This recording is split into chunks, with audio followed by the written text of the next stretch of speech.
আপনি কি জানেন কিভাবে কিশমিশ চাষ করা হয় এবং কিভাবে খেজুর তৈরি করা হয়? আজকের এই ভিডিওতে আমরা এই দুটি প্রক্রিয়া সম্পর্কে জানব। তো সবার আগে আসা যাক কিশমিশ নিয়ে। বন্ধুরা, কিশমিশ তৈরি করতে আঙ্গুরের প্রয়োজন হয়, তাই বড় বাগানে আঙ্গুর চাষ করা হয়।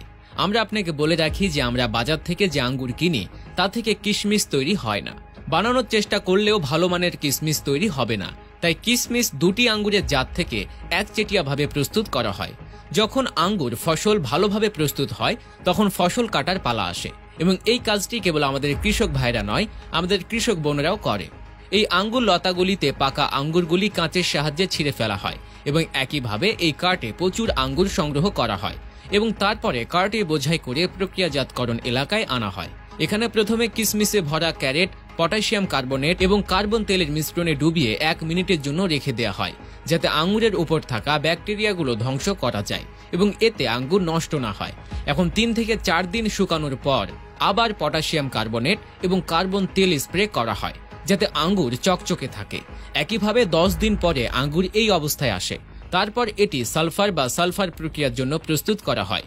সালফার প্রক্রিয়ার জন্য প্রথমে এই আঙ্গুরের চালাগুলিকে ভালোভাবে ঢেকে দেওয়া হয়, যাতে সালফারের ধোঁয়া বাইরে যেতে না পারে।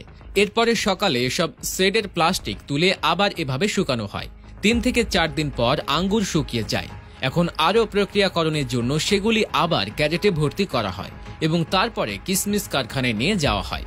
এখানে প্রথমে এই কিশমিশগুলি ধোয়ার প্রক্রিয়ার জন্য এই ফোরিংয়ে রাখা হয়। এতে লাগানো কনভেয়ার বেল্ট কিশমিশকে একটু একটু করে এগিয়ে নিয়ে যায় এবং এই স্বয়ংক্রিয় ওয়াশিং মেশিন কিশমিশে উপস্থিত রাসায়নিক এবং ধুলো পরিষ্কার করে। এখন এই বিশেষ মেশিন কিশমিশের গ্রেডিং করে। এটি বিভিন্ন আকারের কিশমিশ বাছাই করে এবং তারপরে এই সেন্সরটি তাদের রং অনুসারে কিশমিশকে গ্রেড করে এবং কোনটি সবচেয়ে বড় এবং সেরা।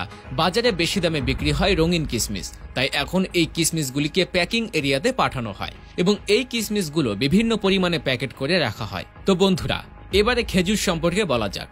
খেজুর শুধুমাত্র খেজুর থেকেই তৈরি হয়। খেজুর প্রধানত আফ্রিকা ও আরব দেশে জন্মে। একটি খেজুর গাছ বড় হতে প্রায় 3 থেকে 4 বছর সময় লাগে। খেজুর চাষ করতে বালুকাময় জমির প্রয়োজন হয়। মরুভূমির আশেপাশের এলাকায় এটি সবচেয়ে বেশি চাষ করা হয়।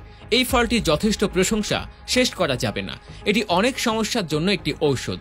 চিকিৎসকরা কখনোই এর উপকারিতা সম্পর্কে বলতে ক্লান্ত হন না। এখন এত গুরুত্বপূর্ণ ফল হলে এর উৎপাদনও কঠিন হবে। অতএব প্রথমে তারা রোপণ করা হয় এবং আলাদাভাবে রাখা হয় চারাকে। তারপর গাছটি বিভিন্ন উপায়ে জমিতে রোপণ করা হয়। খেজুর গাছ মাঠে লাগানো 3 থেকে 4 বছর পর ফল ধরতে শুরু করে।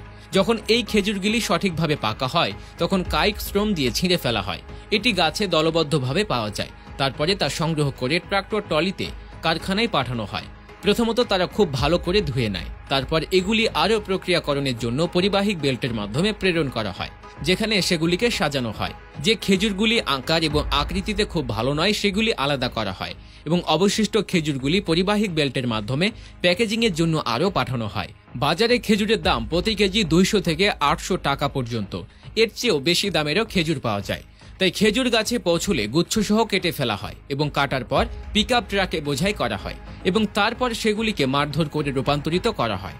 খেজুরের গুচ্ছিগুলি আলাদা করা হয় এবং তারপরে এই খেজুরগুলিও গরম জলে সেদ্ধ করা হয়। এরপরে সাদা সোডা যোগ করা হয় যাতে রংটি ভালোভাবে বিকাশ করতে পারে, এবং এগুলি খুবই নিম্নমানের খেজুর। 20 মিনিটের পরে এটি খোলা সূর্যের আলোতে রাখা হয়। এগুলিকে প্রায় 5 থেকে 6 দিন কড়া রোদে শুকানো হয় এবং শুকানোর পরে সেগুলি সম্পূর্ণ লাল হয়ে যায় এবং তারপরে সেগুলি প্যাকেজিংয়ের জন্য প্রস্তুত করা হয়। এ কারণে সেগুলো প্যাকেটজাত করে বাজারে বিক্রির জন্য বিভিন্ন স্থানে পাঠানো হয়।